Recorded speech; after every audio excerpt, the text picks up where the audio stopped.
왜 기도할 말이 없을까요? 왜 매일 같은 말만 반복하게 될까요? 왜 기도 시간이 점점 짧아질까요?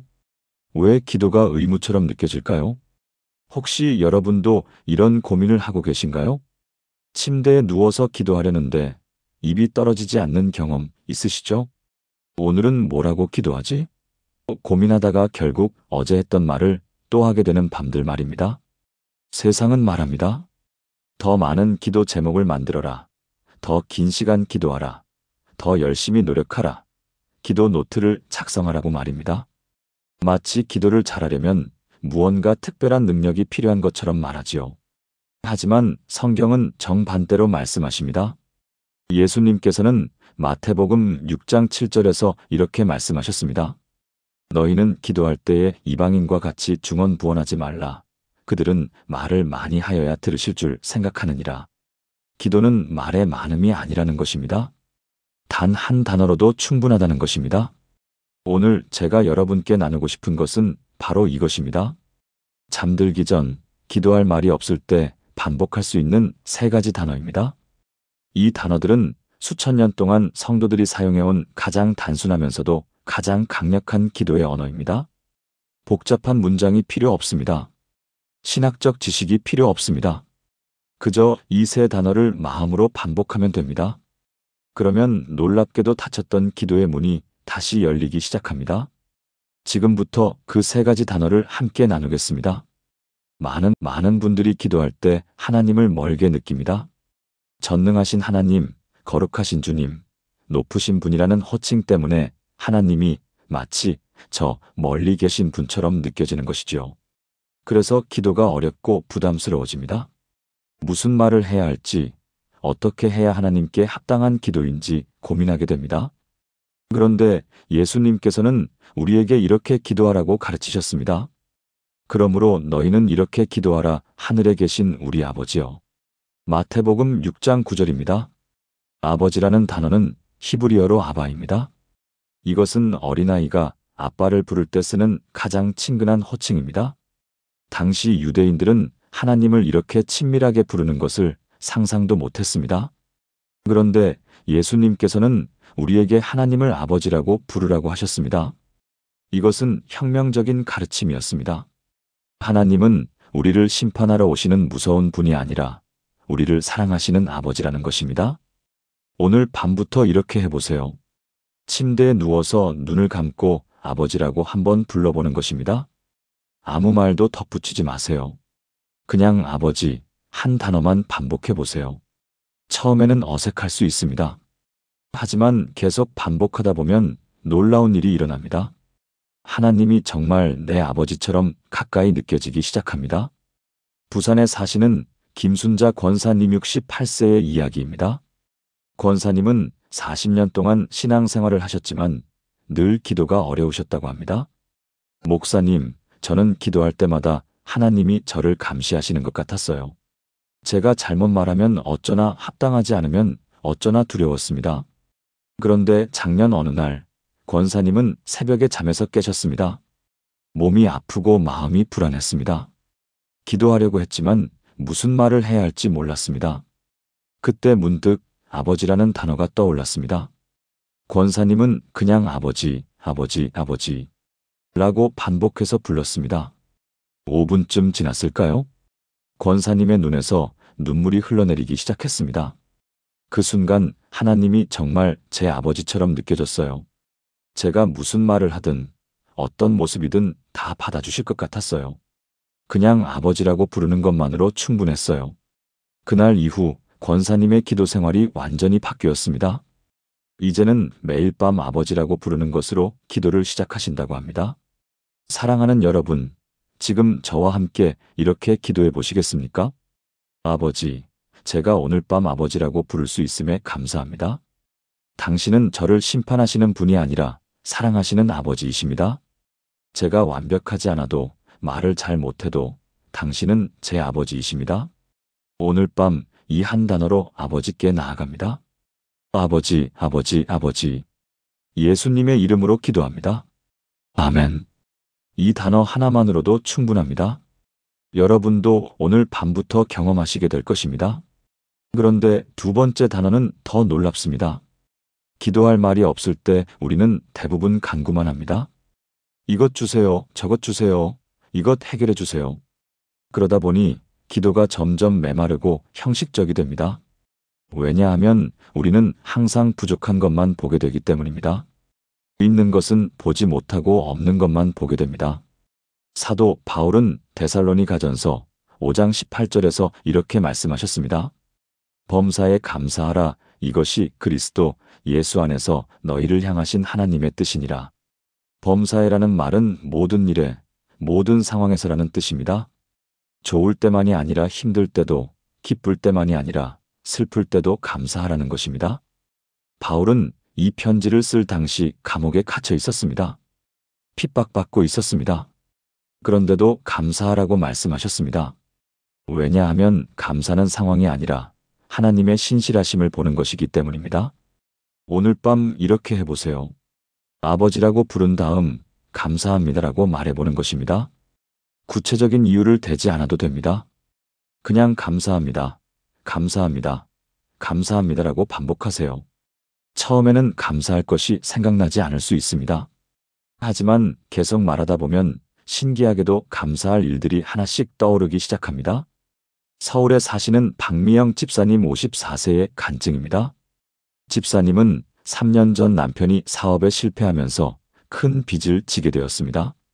하루아침에 집도 잃고 전세로 이사를 가야 했습니다.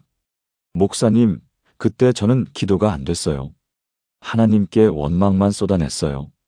왜 우리에게 이런 일이? 우리가 뭘 잘못했나요? 그렇게 6개월을 보냈어요. 그런데 어느 날 밤 집사님은 잠이 오지 않아 뒤척이고 있었습니다. 남편은 옆에서 자고 있었고 두 아들은 작은 방에서 자고 있었습니다. 그 순간 문득 이런 생각이 들었다고 합니다. 그래도 우리 가족은 함께 있구나. 집사님은 그때 처음으로 감사합니다라고 말했습니다. 처음엔 어색했어요. 감사할 게 뭐가 있나 싶었거든요. 그런데 계속 감사합니다. 감사합니다라고 말하다 보니까 눈물이 나더라고요. 집을 잃었지만 가족은 건강했습니다. 빚은 많았지만 일할 수 있는 몸이 있었습니다. 힘들었지만 여전히 믿음이 있었습니다. 그날 밤 저는 30분 동안 감사합니다만 반복했어요. 그런데 신기하게도 마음이 평안해지더라고요. 다음 날부터 기도가 다시 되기 시작했어요. 지금 집사님, 가족은 빚의 80%를 갚았고 새로운 시작을 하고 계십니다. 지금도 매일 밤 감사합니다라고 기도해요. 이 한 단어가 제 삶을 바꿨어요. 함께 이렇게 기도해 보시겠습니까? 아버지, 오늘 하루도 살게 하심을 감사합니다. 숨쉬게 하심을 감사합니다. 가족을 주심을 감사합니다. 비록 어렵지만 이 어려움 속에서도 함께 하심을 감사합니다. 좋은 일도 감사하고 힘든 일도 감사합니다. 모든 것이 합력하여 선을 이루실 것을 믿고 감사합니다. 감사합니다. 감사합니다. 감사합니다. 예수님의 이름으로 기도합니다. 아멘. 감사는 기적을 만듭니다. 여러분의 마음이 감사로 채워질 때 하나님의 은혜가 보이기 시작합니다. 그런데 세 번째 단어는 가장 강력합니다. 우리는 종종 혼자 힘으로 해결하려고 합니다. 기도는 하지만 정작 하나님의 도움을 구하지 않습니다.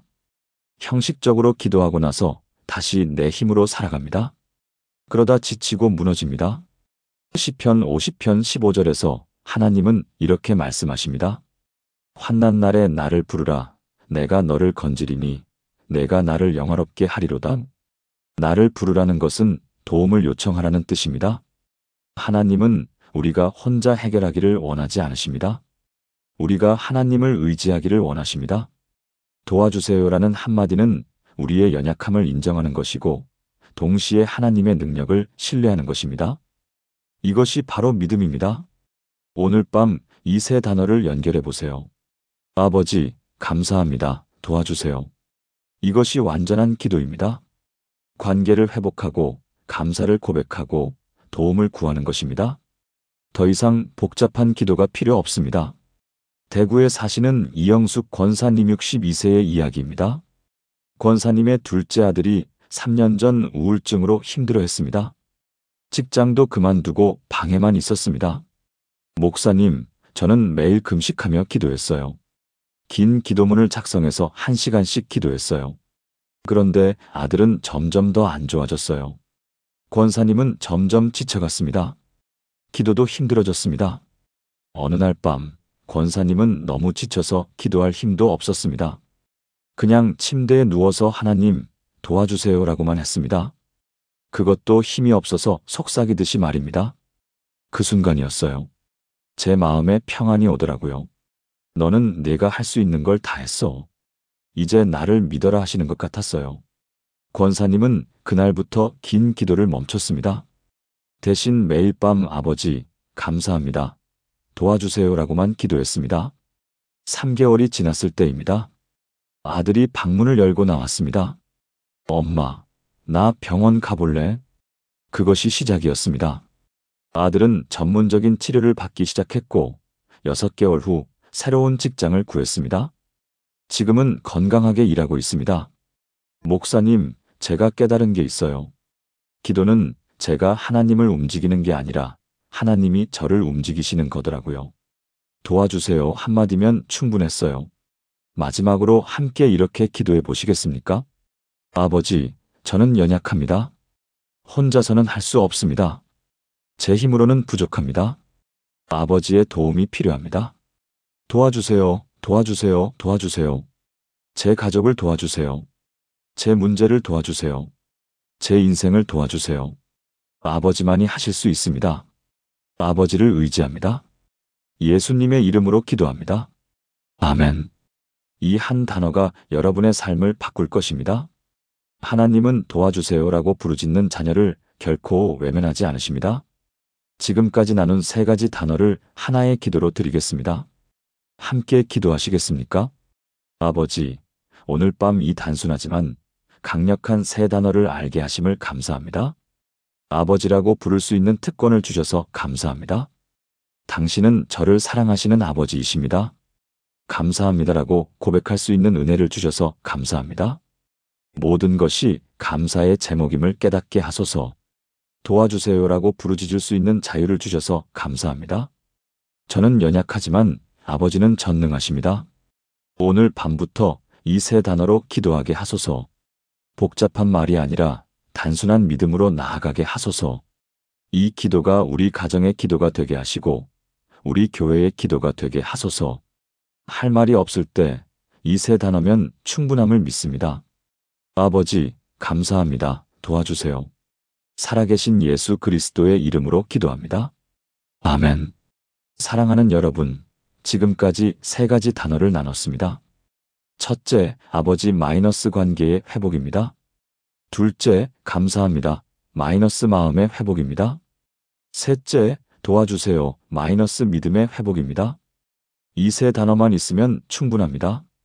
더 이상 기도할 말이 없다고 고민하지 마세요. 오늘 밤부터 이렇게 기도해 보세요. 아버지, 감사합니다. 도와주세요. 그리고 이 3단어를 천천히 반복해 보세요. 놀라운 일이 일어날 것입니다. 닫혔던 기도의 문이 다시 열릴 것입니다. 메말랐던 영혼의 생수가 흐르기 시작할 것입니다. 무너졌던 믿음이 다시 일어날 것입니다. 오늘 이 말씀이 여러분의 마음에 닿았다면 좋아요를 눌러주시고 댓글로 아멘이라고 고백해 주세요. 그리고 같은 고민을 하는 분들에게 이 영상을 공유해 주세요. 하나님의 은혜가 여러분과 여러분의 가정에 가득하기를 축복합니다. 오늘 밤 평안히 주무시고 이 3단어로 기도의 문을 여시기 바랍니다. 아버지, 감사합니다. 도와주세요.